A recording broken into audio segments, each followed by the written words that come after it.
I had some difficulty with this character, mainly because of the differences between the magic systems from Lord of the Rings and Dungeons and Dragons, but I think this build works overall. So let's get into how to create the Wandering Wizard himself. Gandalf is essentially a demigod who just looks like an old man, and the only way to really replicate this using just the player's handbook would be to choose human and just roleplay the May I status. Alternatively, if you're okay with using other modules, I would recommend using the Aasimar race from Volo's Guide to Monsters. Aasimars are actually quite similar in nature to the May I, but we will need to make some changes to the appearance for one to look like Gandalf. Traditionally, Aasimars would have a metallic-looking skin, but we can just change that for the appearance of a human. We will make Gandalf a Protector Aasimar, as that lines up with his beliefs well, and as a result of the race we will get a +2 to Charisma. Alternatively, if you go for the human option, then you will receive a +1 to all stats, or if you use the feat system, you could get a +1 to 2 abilities, which I would recommend being Charisma and Wisdom, and a feat to use. I will be covering the best option for that later on. For your ability scores, you're going to want to prioritise Charisma and Wisdom above all else, with Intelligence and Strength below that, and the least important being Constitution and Dexterity.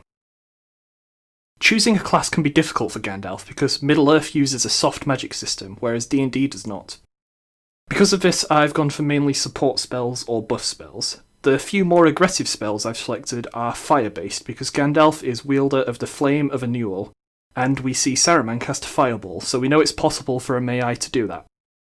Gandalf could technically be seen as a warlock or a cleric, considering his powers come from a divine being, but I think that Sorcerer actually covers his skill sets the best. I considered multiclassing some wizard levels in there as well, but it's not particularly necessary to make the build work. It also later occurred to me on rewatching the films that Gandalf actually doesn't tend to use his spells in combat unless he's faced with something too powerful for normal means. He would generally be seen fighting with a sword and staff, so we're going to be multiclassing as a sorcerer and a fighter. It's up to you how many levels you put in for each. I spread them evenly between the two. Beginning with Sorcerer, we will gain 2 skills which I would recommend being Arcana and Insight. To start the game, you can take a quarterstaff as your simple weapon, and you are given the option of Arcane Focus, but in this case I would recommend making the quarterstaff itself be the Arcane Focus. All the wizards in Lord of the Rings channel their magic through their staffs, and while Gandalf's is more of a walking stick than a quarterstaff, he uses it like a weapon, so I think this is the best option. You're also going to want to take an Explorer's Pack and get your hands on a longsword to represent the foe hammer as soon as you can. For your Sorceress Origin, take Draconic Bloodline, which, although not a great embodiment of the source of Gandalf's power, its controlled nature is better than wild magic would be. Now, looking at your fighter levels, you will want to take a 2-weapon fighting style to allow the use of the longsword and the quarterstaff more effectively together. Then moving on to martial archetype, I would suggest Eldritch Knight, which is going to give a few more spells and some abilities linked to weaponry. With that covered, there is the matter of the spells themselves, which, as stated earlier, will be mainly support and fire-based. Firstly, I'd suggest spells that we actually see one of the wizards use in Lord of the Rings, those being Firebolt, Message, Light, Counterspell, Shield, and sort of Dispel Magic. Also, in the cartoon, I think Saruman uses a lightning bolt in the Battle of Helm's Deep, but I don't think it's necessary for this build, so we're not going to include it.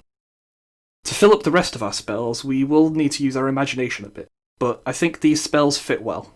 Detect Magic, Hold Person, Comprehend Languages, and Fog Cloud. Finally, if you use the optional feat system, you're going to have some extra abilities to pick from. I'd recommend selecting Dual Wielder, Inspiring Leader, and Linguist, as I think they represent the character well. Gandalf has lived for a long time and done a lot of things throughout, so naturally there are some options for his background. Acolyte and Entertainer could be applicable, but I think that Sage provides the best option, mainly due to its given stats and characteristics lining up with how we see Gandalf behave. The personality traits I took are currently on screen, and for role-playing purposes, Gandalf generally acts like a mentor figure to almost everyone. He gives his words of wisdom to those that would hear it. He also, in my opinion, tends to take an intentional backseat, allowing the likes of Aragorn or Thorin to lead the group in a more active sense, while still offering his guidance when it's needed.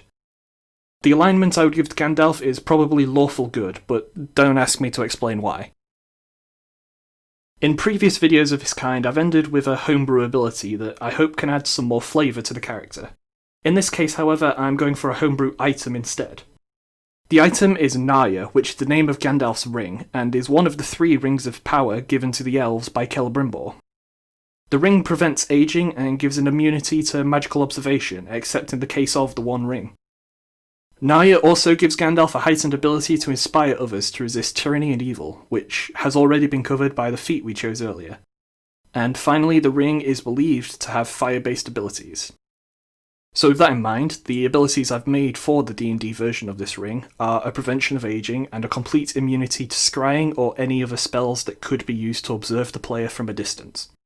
Finally, while ever the ring is worn, every member of the party within 50 feet of Gandalf, including himself, has an advantage on saving throws against charming, fear, and possession.